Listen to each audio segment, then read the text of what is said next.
Okay, here is the other Briggs & Stratton 16 horsepower Vanguard. This is the booster cart. The primary reason why I bought this, and I did buy this sight unseen, was for this engine and for the entire reasons to swap the engine in the Cub Cadet. I bought this sight unseen. I did not know if it ran, but it turns out it actually runs pretty good. It does need a carburetor clean. The carburetor is a little bit gummed up. It does take a little bit of carburetor cleaner to get it running, but once it's running, it runs pretty good. But everything on the top end of the engine that's currently in the Cub Cadet will be going on this engine, and everything on this engine will be going on to the other engine. So the only real thing I've noticed that might be different is the valve covers, but I don't think they are. It's just really hard to tell because of the setup of this particular engine. This does run. I'm not going to start it right now. It's a little bit on the tight side, not the engine. It's just what's attached to the engine making it really tight. But this does run. I've showed it running in previous videos. So the only concern I have is the crankshaft heights. I might take a quick measurement off that first before yanking that out. I'm pretty sure everything should be the same since they are both Briggs & Stratton Vanguards. So I'm not too worried about that, but that is one concern I do have. So that's, like I said, that's really the one concern I do have with doing this swap. But other than that, it should go fairly simple. Pull this one off, pull that one off, set them both side by side, and start swapping everything back from one to the other.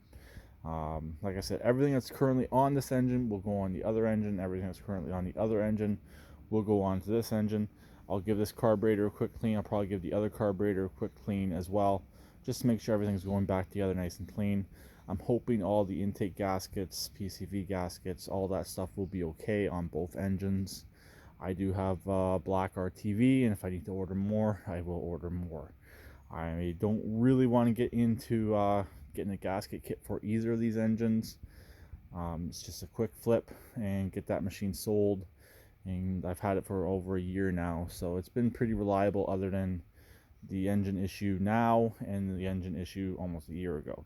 So that engine has over 800 hours on it as well. This engine here, I'm pretty sure, has very little hours on it. I'm going to pop the valve covers off eventually and take a peek under there. That will give me an idea on what this has for hours.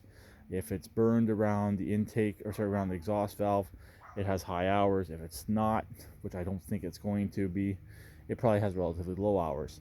But this engine, no matter what, even if it does have the burn marks around the exhaust valves, this engine will be going in that tractor because it's a much newer engine regardless. So here it is. Figured to do a quick video of this as well and show that I do still have it kicking around and it's pretty much ready to go. Also, the charging system on this is the same. I already looked into that, so that should just swap back over. Everything should be just plug and play. I did test the charging system on this. It does work. It's a common Briggs Vanguard issue. The stators go bad. So the flywheels won't have to come off as far as I know. Just have to pull everything else apart. Top end. Sorry, not even top end, just the intake manifolds. The linkages, because linkages on this one are different since it uses a hand throttle and a hand choke right here. So that's really the only thing that are different, but that should all be with the valve bot, or sorry, with the intake assembly. So that should all swap back over as well. So I guess we're going to find out, see if you can swap everything from a older generation Briggs Vanguard to a newer generation Briggs Vanguard. So talking later. Please keep it redneck like always, and please try and comment.